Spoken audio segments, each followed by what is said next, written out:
Hello friends, हम लोग William Shakespeare के क्वेश्चन आंसर को कर रहे थे और ये विलियम शेक्सपियर का यहाँ से हम 2 वीडियो बना चुके हैं ऑलरेडी। ये हमारा तीसरा वीडियो है, ये तीसरा पार्ट है। इसमें हम विलियम शेक्सपियर के जो वर्क हैं उनके जो ऑब्जेक्टिव टाइप क्वेश्चन आंसर हैं उनको कर रहे हैं। तो हम आते हैं आज के अपने नेक्स्ट क्वेश्चन पर। हमारा क्वेश्चन क्या है? हमारा, which of the following works of William Shakespeare is written in 6 line stanza and so decided sign of immaturity.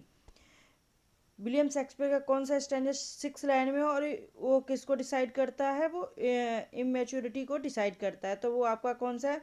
Venus and Adonis. देखिए इसमें कुछ डिटेल्स दी गई है। वीनस, ये आपका यूपीटीजीटी 2021 में आया था। Venus and Adonis is the work of William Shakespeare written in 6 line stanza and shows decide sign of immaturity. Venus and Adonis ये कब लिखा गया था? आपको 1593 में लिखा गया था। And the rape of Lucrece ये 1594 में लिखा गया। Are the only works that Shakespeare seems to have suffered through the printing press. Next question पर चलते हैं। नेक्स्ट क्वेश्चन हमारा क्या है? नेक्स्ट क्वेश्चन है हमारा, the knockabout scene in Shakespeare taming of the shrew and the merry wives of Windsor are the example. तो ये जो द टैमिंग श्रू और the merry wives of Windsor है, ये किसके एग्जाम्पल हैं? तो ये आपके फार्स के एग्जाम्पल हैं। देखिए, the given Shakespeare's dramas taming of the श्रू and the merry wives of Windsor are the example of farce. It is such as comedy that seeks to entertain the audience through situation. Next question पे move करते हैं। Next question हमारा क्या है? Next question है, among these following pairs find out incorrect pair of Shakespeare's comedy and their character. इसमें कुछ comedy जो इनके प्ले हैं उनके नाम दिए गए, उनके करेक्टर के नाम दिए गए। इसमें से हमको फाइंड करना है कि कौन सा इनकरेक्ट है। जैसे सबसे पहले लेवर्स लेवर लॉस्ट, लव्स लेवर लॉस्ट, तो इसमें वायरन एंड रोजालिन, ठीक है। ए मिडसमर नाइट ड्रीम्स, वेनेडिक एंड बेट्रिस, ये गलत है, ये आपके इसमें नहीं है, ये आपके मच अडो अबाउट नथिंग में है। The merry of merchant of Venice, Portia, ये भी सही है, ये भी सही है। तो और डिटेल को देखते हैं। इन द गिवन ऑप्शन भी सही है, वो तो है ही। A mid summer night's dream, Benedick and Beatrice are not are pair because Benedick and Beatrice are character in much ado about nothing के हैं। They became quickly the main interested of the play, they are considered to be leading role even though relationship are given equal. Next देखते हैं, which of the following drama does not belong to the last phase of Shakespeare's literary career। देखिए, इनके Shakespeare के जो career है उनको 4 भागों में डिवाइड किया गया। तो इनके लास्ट फेज में जो था उसमें से इसमें से कौन सा वर्क नहीं है? तो देखिए इसमें कौन सा वर्क नहीं है? As you like it. As you like it is does not belong to the last phase of Shakespeare literary career, it belongs to the third phase of Shakespeare's literary career. As you like it pastoral comedy, it is believed to have been written in 1599 and first published in the first folio in 1623. The play was first performed at Wilson house, ये built-in house में first publish किया गया था ये। Next question देखते हैं हमारा क्या है। नेक्स्ट क्वेश्चन है, the first folio, the first collected edition of the Shakespeare plays was edited by. जो फर्स्ट उनका जो एडेड कलेक्शन था वो किसने किया था? तो ये आप कहते हैं हेमिंग एंड कॉन्डेल ने किया था। चलिए देखते हैं इसकी एक्सप्लेनेशन क्या है। इसकी एक्सप्लेनेशन है, the first folio, the first collected edition of Shakespeare play was edited by Hemmings and Condell. Mr. William Shakespeare's comedies, his stories, and tragedy is collection of plays commonly referred by the modern scholars as the first folio published in 1623. ठीक है, अब next देखिए, which of the following plays by Shakespeare is not classified as a Roman play. इनके जो William Shakespeare के जो इसमें कुछ प्ले दिए गए हैं, इसमें से कौन सा रोमन प्ले नहीं है? देखिए, जूलियस सीजर तो है ही, कोरियोलिनस तो है ही, और एंटोनी एंड क्लोपेट्रा भी है। तो इसमें हैमलेट जो है वो आपका रोमन प्ले नहीं है, belong to Roman play, except किसको? हैमलेट को, which is given in Hamlet is the work of Shakespeare, it belongs to tragedy. Hamlet का जो हैमलेट है वो क्या है? वो ट्रेजेडी है। ये सबसे बड़ा प्ले है शेक्सपियर का, जिसमें 29,551 वर्ड्स हैं। ठीक है, और ये डेनमार्क की इसकी सेटिंग है। ये 1601 से 1602 के बीच में लिखा गया था। और ये इसमें किसके बारे में है? ये Hamlet and his revenge against his uncle Claudius. Next question देखते हैं हमारा क्या है। Shakespeare's play love levers lost is good example of, ये किसका एग्जाम्पल है? तो ये द कॉमेडी ऑफ मैनर्स का एक एग्जाम्पल है। विलियम शेक्सपियर प्ले लव्स लेवर Lost is the good example of the comedy of manners which has been given the option B. तो ऑप्शन बी यहाँ पे सही है। In English literature, the term comedy of manners describe a genre of realistic satirical comedy of the Restoration period. The question and the comments upon the manners and social convention of a greatly suffocated artificial society. ठीक है, next देखते हैं हमारा question क्या है। Next question हमारा है, ये देखिए 2021 में यूपीटीजीटी में क्वेश्चन पूछे गए, वो क्वेश्चन हम लोग डिस्कस कर रहे हैं। In the first folio edition of Shakespeare's dramas which play was omitted. जो इनका फर्स्ट फोलियो आया तो उसमें कौन सा ड्रामा नहीं किया गया था? तो उसमें पेरिकल्स को नहीं किया गया था। In the first folio edition of Shakespeare's drama the play Pericles was omitted. William Shakespeare has written 37 plays and 154 sonnets. The first folio of Shakespeare's play was published by Hemming and Condell। कब publish किया गया था? 1623 में publish किया गया था, जिसमें आपके पेरिकल्स जो नाम का जो प्ले था उसको नहीं पब्लिश किया गया था। नेक्स्ट देखते हैं, which work has been called by Shakespeare as the first year of my invention. देखिए, आप यहाँ पे एक बात देखिए, आपके सिर्फ 2021 में यही जो वीनस एंड एडोनिस से 2 से 3 क्वेश्चन पूछे जा चुके हैं। देखिए, तो ये इनका the first year of invention कौन सा है? Venus and Adonis.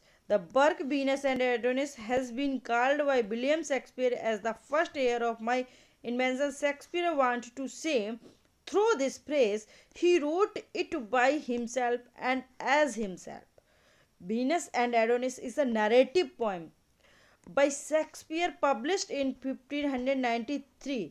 देखिए, ये ड्रामा लिखा करते थे। जब ये इसमें प्लेग आ गया था तो इन्होंने ये ड्रामा को बंद कर दिया था, इसलिए फिर इन्होंने अपनी ये पोएम लिखना स्टार्ट कर दी थी। It was written in stanza of 6 lines of iambic pentameter, और इसकी राइमिंग स्कीम थी ABABCCC। ठीक है, 6 लाइन में थी। नेक्स्ट क्वेश्चन पे देखते हैं, मूव करते हैं। नेक्स्ट क्वेश्चन हमारा क्या है? नेक्स्ट क्वेश्चन है हमारा, देखिए नेक्स्ट क्वेश्चन क्या है।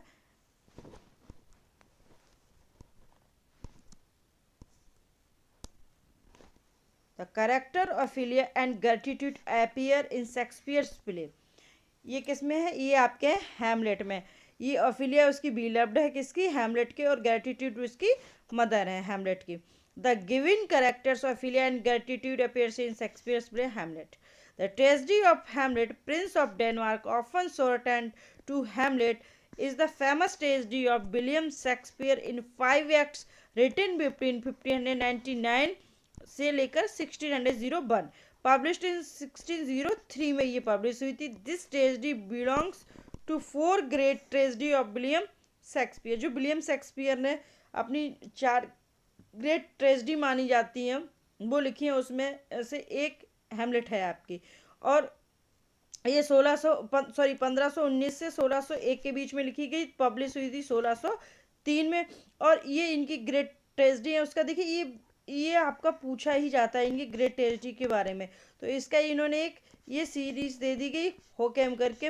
होके एच से है आपके हैमलेट, और ओ से है आपकी ओथेलो, और के से किंग लियर, और एम से मैकबेथ।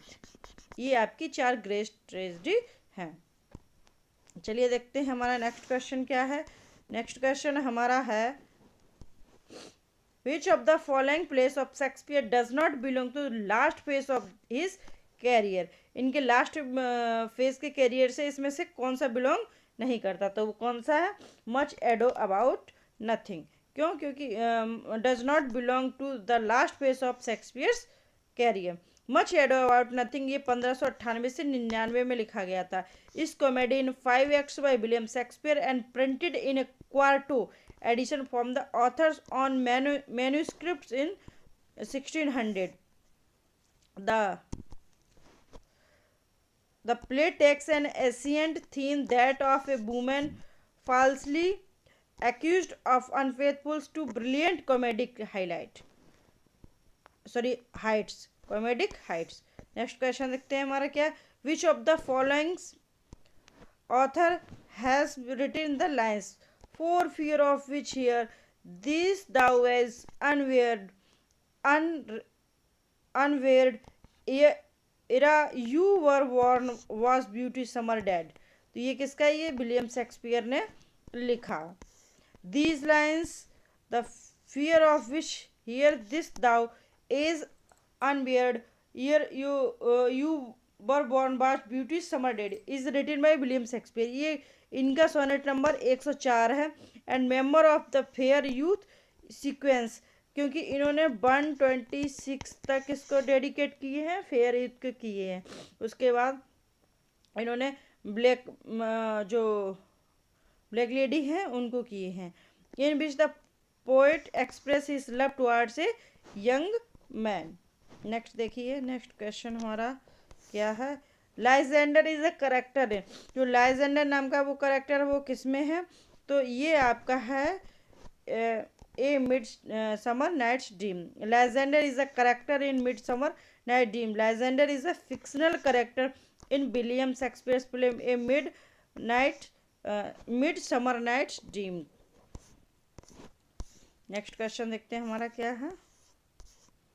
एक सेकेंड, ये इसमें भी डिटेल है। Mid summer night dreams is a comedy in 5 acts by William. देखिए विलियम शेक्सपियर के जितने भी प्ले हैं सभी में 5 एक्ट्स हैं, ठीक है। Written about 1595 to 96 and published in 16 in a quarto edition from authors manuscript. Manuscript क्या होता है? उसके हाथ से द्वारा लिखित जो होता है, ओरिजिनल कॉपी होती है वही मैन्युस्क्रिप्ट कही जाती है। देखिए नेक्स्ट क्या है। In the classification of Shakespeare's plays in which category does the two gentleman of Verona come. जो इनका जो एक play two gentleman of Verona ये किस में आता है? तो ये आता है द अर्ली कॉमेडीज में। The two gentle of Verona इन्होंने लिखा था 1590 से 94 में। Is the early comedy in 5 acts by William Shakespeare published in the first folio 1623 from an authorial manuscript. It is a pastoral story about 2 young friends who travel to Milan, where they are educated in courtly behavior. Next question पे move करते हैं। देखिए क्या है। Next question है हमारा, ये सब देखिए यूपीटीजी 2021 में जो पूछे गए हैं वो सारे क्वेश्चन यहाँ पर हैं। The character Beatrice and Benedick appear in Shakespeare's play. ये बेंडिक और बेट्राइस का जो रोल है वो किस में आता है? तो ये आपके आते हैं मच एडो अबाउट नथिंग में। The character Beatrice and Benedick appear in Shakespeare's play much ado about nothing. It is a comedy by William Shakespeare written in 1598 and 1599. The play was included the first folio published in 1623. Next question देखते हैं हमारा क्या। Who called Shakespeare a Johannes Factum, a jack of all trades? तो ये किसने कहा था? ये आपका कहा था रॉबर्ट ग्रीन ने। किसने कहा था? एक सेकेंड, रॉबर्ट ग्रीन ने। Robert Greene called Shakespeare a Johnson factum, a jack of all trades. In pamphlet Grott's Wrath of Wit, Robert Greene attacks William Shakespeare as an upstart crumb. देखिए Robert Greene से एक है ना एक question आता ही है। ही also criticise, क्योंकि ये विलियम शेक्सपियर के बहुत बड़े क्रिटिक्स थे और इन्होंने सबसे पहले इन्होंने ही क्रिटिसाइज किया था इनको। Criticise Shakespeare as an absolute Johnson factum in the same pamphlet. Robert Greene was one of the university wits, a member of the Cambridge Oxford trained literary scholar of era, along with Christopher Marlowe, Sir Walter Raleigh. Next question देखते हैं। Which of the following author has written the lines to wit, to who, a merry not, will grease, Joan doth keel the pot. तो ये किसने लिखा है? तो ये आपकी विलियम शेक्सपियर की है। ये लाइनें कहाँ से ली गई हैं? ये लाइनें has been by William Shakespeare from the very end of his play Love's लेवर लॉस्ट एक्ट 5 सीन सेकेंड की ये लाइनें हैं। नेक्स्ट क्वेश्चन देखते हैं हमारा क्या है। नेक्स्ट क्वेश्चन है हमारा, Malcolm in Macbeth is Duncan's. इसमें मेलकम जो है वो डंकन का क्या है? ये एल्डेस्ट सन है, किंग डंकन का eldest son. Malcolm in Macbeth is Duncan's eldest son. He is declared as Duncan's heir at the end of the opening battle, an event that Macbeth sees as an obstacle to his ambition. Upon Duncan's death Malcolm and Donalbain flew from Scotland, feared that they will suffer a fate similar to Duncan। देखिए क्या होता है इसमें, जब आप Macbeth story पढ़ते हैं तो मैकबेथ में जब मैकबेथ राजा डंकन को मार देता है तो उसका उत्तराधिकारी मेलकॉम ही होता है।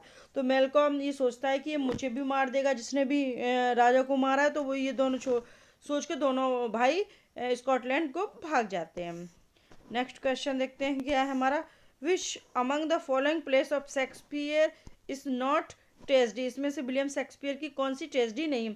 हैमलेट तो है, ओथेलो भी है और मैकबेथ भी है। तो इसमें कौन सा नहीं है? टेम्पेस्ट नहीं है। टेम्पेस्ट 1611 में इन्होंने लिखी थी। Is a play by English writer William Shakespeare. Is not a tragedy, it is a tragic comedy. ठीक है, और देखिए ये तो इनके फेमस जो 4 वो हैं वही हैं tragedy famous. Hamlet, Othello, King Lear and Macbeth are the most famous for great tragedy. Hamlet ये इसका पूरा टाइटल पूछ लिया था, प्रिंस ऑफ डेनमार्क। ये डेनमार्क की सेटिंग है, इसमें डेनमार्क की कहानी। ओथेलो 1604 में, मैकबेथ और तो है। चलिए देखते हैं next. In William Shakespeare's play the merchant of Venice what condition must the prince of Morocco agree to before to may choose from among the casket in order to marry Portia। अब इसमें से क्या condition थी? इसमें B option सही है आपका, that if he choose wrong he will never marry. अगर वो रॉन्ग कास्केट को चुनता है तो फिर उसको कभी भी शादी नहीं कर पाएगा। देखिए चलिए डिटेल देख लेते हैं एक बार, तो और ज़्यादा क्लियर हो जाएगा। देखिए डिटेल देखने से क्या है कि जो इसमें देखो क्वेश्चन आ चुके प्रीवियस ईयर के वो तो कर ही रहे हैं, लेकिन क्वेश्चन देखने से क्या हो जाता है कि यहाँ से भी क्वेश्चन पूछ लिए जाते हैं। The condition must the prince of Morocco agree to be for the may choose from among the casket in order to marry Portia, that if he choose wrong he will never marry the prince of Morocco a Moorish prince who seeks Porcia's hand in marriage. The Prince of Morocco asks Porcia to ignore his dark countenance and seeks to win her by picking one of the 3 caskets, certain that the casket reflect Porcia's beauty and stature.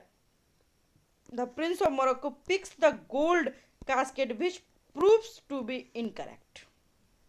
इसमें देखिए यहाँ से ऐसे भी question बन सकता है कि प्रिंस जो मोरक्को थे उन्होंने कौन सी कास्केट चुनी थी, तो गोल्ड की कास्केट चुनी थी। और इसमें ये भी पूछा जा सकता है कि जो कास्केट सीन है वो किस में है, तो ये आपका मर्चेंट ऑफ वेनिस में है। The merchant of Venice is the 16th century play written by William Shakespeare in which a merchant in Venice named Antonio default on a large loan provided by a Jewish moneylender Shylock। Next question देखना, who among the following characters Shakespeare has spoken the famous line to be or not to be, that is the question. तो ये आपका किस में होता है, ये आपका हैमलेट में पूछा जाता है, ये सोलोलुकी है हैमलेट कहता है। ठीक है, इसकी डिटेल को भी देखते हैं, अभी डिटेल यहाँ पे दी हो गई। प्लीज़ दोस्तों, अगर आपको ये वीडियो अच्छा लगता है तो प्लीज़ वीडियो को लाइक कीजिएगा, चैनल को सब्सक्राइब कीजिए अगर आप चैनल पर नए हैं, और हो सके तो शेयर भी कीजिएगा। चलिए देखते हैं इसकी detail. The character Hamlet has spoken the famous line to be or not to be, that is the question. In Shakespeare's play Hamlet in act 3rd scene 1st, Hamlet Prince of Denmark is a tragedy in 5 acts by William Shakespeare, written about 1599 to 1601 and published in quarto edition in 1603 from an unauthorized text with reference to an earlier play। Next question देखें, Imiliya is Shakespeare's Othello is, तो इमिलिया कौन थी, इमिलिया जो थी वो यागो की wife थी, wife of Iago. Emilia in Shakespeare's Othello is the wife of Iago Othello. Full the title देखिए, इसका फुल टाइटल भी पूछ लिया जाता है क्या, the tragedy of Othello the Moor of Venice is a tragedy by William Shakespeare, first performed in 1604 से 5 के बीच में परफॉर्म की गई थी, set in Venice and a seaport in Cyprus. Its source is Cynthios Galli Hecatomithi. In the end of the play, Emilia tells Othello that Desdemona, wife of the Othello, is innocent, and Iago, Emilia's husband, is behind the tragic plot. Iago steps Emilia, क्योंकि इमिलिया सच्चाई बता देती है तो इसलिए यागो क्या करता है, इमिलिया को भी मार देता है लास्ट में। The first folio edition of Shakespeare's play was printed in 1623 में प्रिंट हुआ था। देखिए आपका ये UKPCS लेक्चर मेंस में आया था। The first folio edition of Shakespeare's play was printed in 1623। Mister William Shakespeare's comedies histories and इस टाइटल से पब्लिश हुआ था। Tragedy is collection of plays by Shakespeare, commonly referred to by modern scholar as the first folio published in 1623। It contains 36 plays of Shakespeare and it was prepared by Shakespeare's collegians John Hemmings and Henry Condell। It was इसमें आपका Pericles को नहीं शामिल किया था place को। It was dedicated to William Herbert and his brother Philip Herbert को ये डेडिकेट किया गया था ये वाला folio first. Which play why Shakespeare describes jealousy as the green-eyed monster, तो ये कौन सा है, ये आपका है Othello. In Othello, Shakespeare describes jealousy is the green-eyed monster in Act 3rd और scene 3rd में of the play Othello। Iago tries to manipulate Othello by suggesting that his wife Desdemona is having an affair. Iago plants the seeds of jealousy in Othello's mind by saying, "Oh, beware, my lord, of jealousy is the green-eyed monster which doth mock the meat it feeds on." The subtitle of Shakespeare's Twelfth Night is क्या है, as you क्या है, what you will। The subtitle of William Shakespeare's play Twelfth Night is what you will, a comedy in 5 acts written 1600 से लेकर 1602 के बीच में ये लिखी गई थी। इसका क्या है, what you will। Next question देखते हैं, the original source is drawn from the story Apollonius and Celia by Branby Rich and his farewell to military to profession 1518, when the play center around the twins Boila and Sebastian who are separate in shipwreck. Each believes the other to be drowned. Bola disguises herself as young man Cesario gets job as a servant from the Duke Orsino. यहाँ पर B option correct है, ये इसकी detail हो गई. Which among the following characters does not appear in play Hamlet. देखिए होरेसियो उसका दोस्त है, ओलिविया इस ये किस में है, ट्वेल्थ नाइट में. ग्रेटिट्यूड उसकी मदर है हैमलेट की, ओफिलिया उसकी बिलव्ड है. तो इसमें ओलिविया है, ये आपकी इसमें है, ये अभी आप ट्वेल्थ नाइट में है. ओलिविया डज नॉट, एक minute,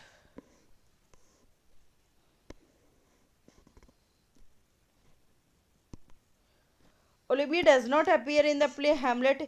She is a fictional character from Shakespeare's Twelfth Night. Before the play begins, she lost her brother, and this loss has made her grief-stricken, and she has refused to see anyone who does not reside in her household, and declared that she will be in mourning for 7 years. तो वो 7 year तक किसी से शादी नहीं करेगी, किसी से मिलेगी नहीं, क्योंकि उसका भाई मर गया था.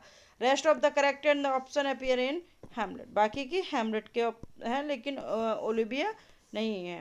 अब देखिए नेक्स्ट क्वेश्चन हमारा क्या, नेक्स्ट क्वेश्चन हमारा, in her essay what if Shakespeare had sister Virginia Woolf gave name to Shakespeare's hypothetical sister. मानी हुई बहन को मानते थे, तो ये कौन थी आपकी, Judith. In her essay what if Shakespeare had a sister. Virginia Woolf gave name to Shakespeare's hypothetical sister Judith. Woolf creates her to show how a woman with the talent may be equal to Shakespeare, to able to achieve the some success.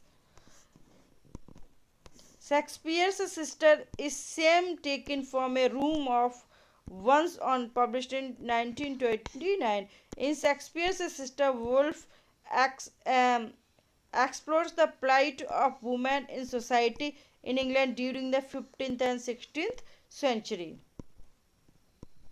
Next देखिए, why did the ghost in Shakespeare's Hamlet disappear when Horatio asked the ghost to reveal its secret. तो इसमें क्या था, cock crowd and single that is morning. इसकी detail को देखते हैं. इसमें क्या था, the ghost in Shakespeare's Hamlet disappear when Horatio asked the ghost to reveal its secret because it's the time to cock crowd and single that is a morning.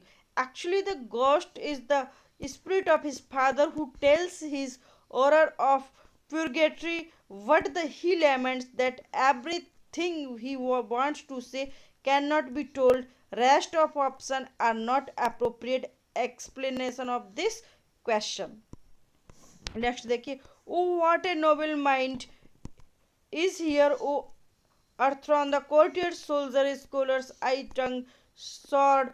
Who is the noble mind referred in the above lines from Shakespeare Hamlet. ये Hamlet की line है, इसमें noble man किसको कहा गया ये बताना है आपको. तो इसमें से किसको कहा गया, इसमें Hamlet के लिए ये लाइन है, किसके लिए, Hamlet के लिए. In the above lines from Shakespeare's Hamlet, the noble mind is referred to Hamlet. This is the part of soliloquy by Ophelia. ये Ophelia की soliloquy से ली गई ये लाइन है. When Hamlet has left the room, she says that he, Hamlet के लिए कहा गया, in not the same as before, but she is not in the condition to think what is actually happening with Hamlet. Next देखिए, next question क्या, where was Hamlet when he received the news of his father's death. तो ये कहाँ पे था, तो Germany में था. Hamlet was in Germany when he received the news of his father's death. Hamlet 1602 में लिखी गई थी. ये पाइप एक्ट की ट्रेजेडी है विलियम शेक्सपियर के द्वारा. ये डेनमार्क में इसकी सेटिंग है. Shakespeare is telling the story of Prince Hamlet derived from several sources from books 3rd and 4th of Saxo Grammaticus in 12th century Gesta Danorum. At what age did Shakespeare get married to Anne Hathaway. तो D देखिए, जब ये 18 साल के थे तो इन्होंने अपनी शादी की थी. तो इनकी जो एनी हैथवे जो थी वाइफ, वो इनसे 8 साल बड़ी थी. Anne Hathaway Shakespeare get married at the age of 18 to Anne Hathaway. She was 8 years senior to him in age. Next question देखते हैं. नेक्स्ट क्वेश्चन हमारा क्या था. First folio of Shakespeare's work had a poem as preface by. जो इनका first folio, इसमें preface किसने दिया था, तो ये दिया था Ben Jonson. The first folio of Shakespeare's work had poems as preface by Ben Jonson. Ben Jonson was an English playwright whose artist exerted a lasting impact upon English poetry and stage comedy. He was contemporary to Shakespeare. Sorry. Next देखते हैं क्या है. For 14 bars in Hamlet is, ये क्या था, तो ये Prince of Norway था. 14 brass in Hamlet in the Prince of Norway, whose father was killed by Hamlet's father. 14 brass wishes to attack Denmark to avenge his father's honor, making him another foil for Prince Hamlet. Next देखिए. Next क्या. There is nothing either good or bad but make it's from हेलमेट. ये Hamlet से लाइनें ली गई हैं. तो इसको किसने कहा, यहाँ पे किसके लिए कहा गया कि कोई चीज़ अच्छी और बुरी नहीं होती, उसको अच्छा बुरा कौन बनाता है, तो यहाँ पर thinking. There is a nothing either good or bad but thinking makes it. So this lines is spoken by Prince Hamlet in the play Hamlet in act 3 और सीन एक्ट 2 और सीन 2 से ये लाइनें ली गई हैं. ठीक है फ्रेंड, आज के वीडियो में इतना ही रखते हैं. मिलते हैं नेक्स्ट वीडियो में. तब तक के लिए बाय बाय.